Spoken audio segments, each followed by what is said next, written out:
Hello. Hello. So, in my particular case, awakening happened without a preparation. And I'm not going to say that's good, bad, right, wrong, all those, yeah. Sure. It happened. Most people today are. So, yeah. And I'm also aware that there's an incompleteness,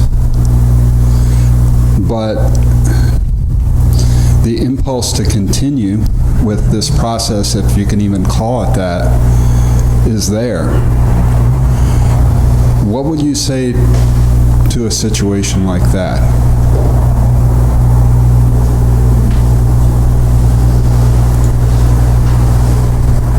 Well, you know that this is unique to each example, unique to each being, each case. So, like, I don't know how much can that be helped in terms of that, question answer. Sure. Like this. That I'm very much will reconfirm that it is very good that there is this inner impulse, that you recognize that yet there is a room to grow, yet the process has to continue, and it does continue, and you know it very well. As you sit here and as you go through your daily life, you know that something is being at work. So you just need to follow that inner intent wherever it takes you very often. And I always, I like to remind it always that there is no intelligence in the body more supreme than the intelligence of Kundalini Shakti herself. Because the intelligence, what we claim as being this or that, is just a sliver of that energy being released, right? And intellect, mind, right? But that's the intelligence itself is at work. So very often is the way to work with that energy, the way to work with awakening is to listen very carefully, is to develop that inner ear, is to be very acute to every symptom, signals, because then it is given voice. If you just and as trying to go through your life, I'm not saying yourself, but as if nothing happened. Kundalini doesn't like that. Because she doesn't like That's BC. useless. It doesn't like BC. It's like it cannot tolerate anything other than the truth. So it always puts us back against the truth again, against ourselves, So yes, I would encourage you to follow your intuition wherever that takes you, so that you seek that you can take that process to its next stage, qualitatively, more evolved stage.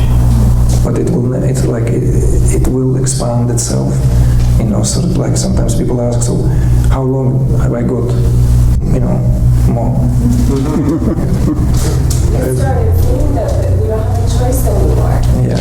And it's so true. It's like the time of the planet right now. Sure, absolutely. Yeah. There's another side is that if those who say, and there's some voices that the planet Earth itself, electromagnetic field is speeding up in frequency, then it's kind of like a dilemma of dinosaurs, right?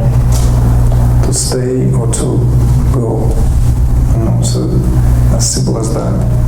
It's kind of, we reach the stage where I call it that adolescence, where we kind of like gloriously looked at ourselves in the mirror and like, ooh. And then suddenly it's like, okay, do I actually really play any music? Am I really truly, is there really any music in that? Are we making a lot of noise, and this noise, it's like I'm becoming obsessed with that. So I'm just being a little bit, just talking to myself. How are we doing with time, Abby? Okay, we can have, yes. I don't want to keep you long, So just like I don't have a plane to catch, but and just let us know. Like, I don't know if like. They didn't give us time limit. Okay. Because. Okay. Let's. Is there some other questions? Okay. So let's take a couple more questions and see how we go. Thank you for being here. If you have the space for these questions, I'm not sure quite how to word this, but you were describing the spiritual heart, the truth-seeking, realization. Can these things not be broken down into the physical happenings? You explained by science. I don't have the science in front of me, but I go to that when I hear those things. And if you have the space, I'm just curious on your take on deja vu, what that is, what that experience is. What the experience of Deja vu, it's a separate question, but if you have the space to. We can do deja vu first. It's very simple. And the deja vu in everyday life, right? It's that sudden collapse of the fabric of time and space, right? Where we just granted that, oh, I've experienced that. Now, it's not that you've experienced that. It is, as we understand, it's within consciousness, right? So although in linear fashion, right, and the mind functions in linear, and thankfully so, otherwise how can we come and get together, like there's certain, right, common, like a common sense to the way that this functions. Yet there are moments when that consciousness, awareness, as if it kind of like a Pinocchio, pierces the canvas, pierces the picture, and then sees reality on the other side, so to speak. Metaphorically, what I mean is that it's that where the linearity, right, that linear perspective of time is broken temporarily. You see? It's broken, and then suddenly, oh, that's already took place. Now, that already took place, one could say that, and the scientists speak about it, is that, for instance, if the light of the faraway star is being seen now, because it takes time for it to travel, how many light years, right? But that star doesn't exist. At that moment in time, in the frame of the, let's say, if we apply that framework of time to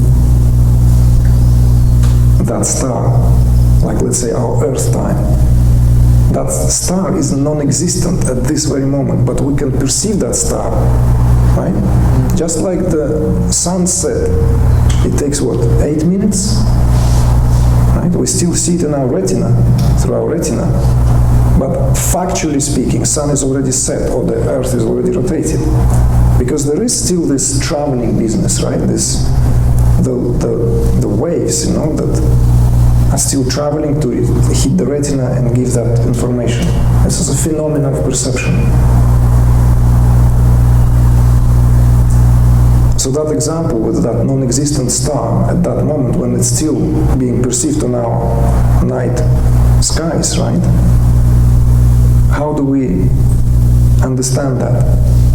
And it's very much relates to these moments of deja vu.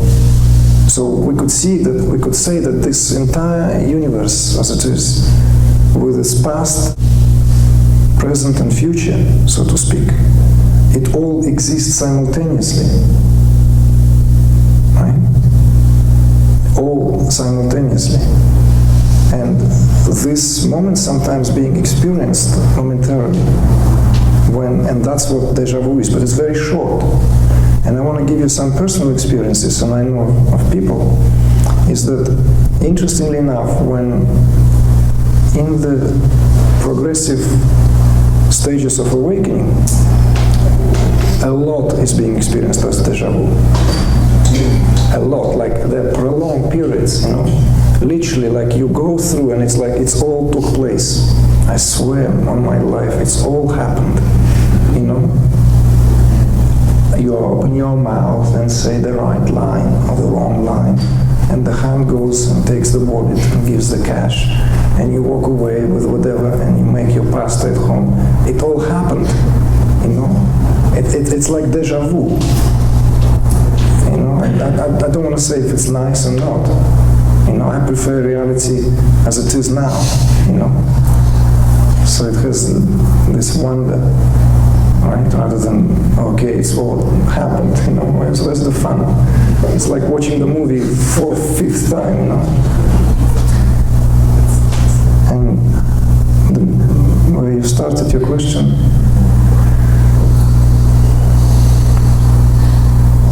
what was that?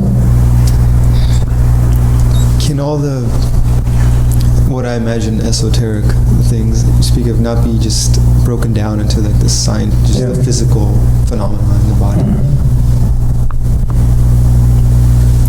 Well, just attended Science and Non-Duality conference, and last year we were here. I was on the same panel with John Hagelin, who is apparently very well known. I know he's very well known in Transcendental Meditation movement because he studied with Maharishi Mahesh Yogi, and he's an exceptional scientist, an amazing scientist in the field of quantum physics. He authored many very, very important works, you know, superstring symmetry, supersymmetry theory, not just one.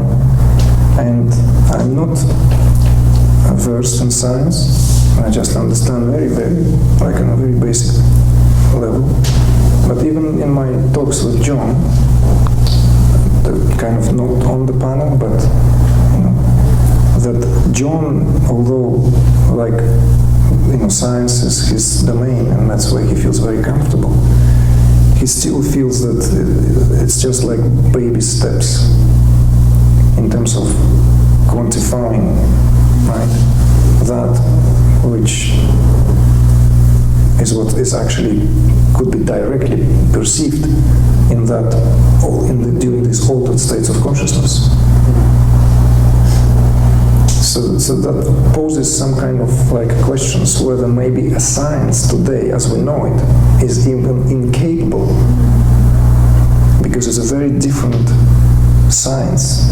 Menas Kafatos, for instance, also another brilliant quantum physicist, was trying to address during this conference that precisely dilemma with his very long 2 workshops, I believe he did, and then another address. He was also with Deepak Chopra on the panel, but he was observer-based science. This was the topic that he chose for the conference, observer-based science. You see where he kind of like expressed his reservations as to the possibility of, let's say, quantifying and understanding with the way science operates, the way the very language of science today, what science is based on. For instance, this place is called Rama Institute for Yogic science. For yogic science, exactly. And yoga is a science.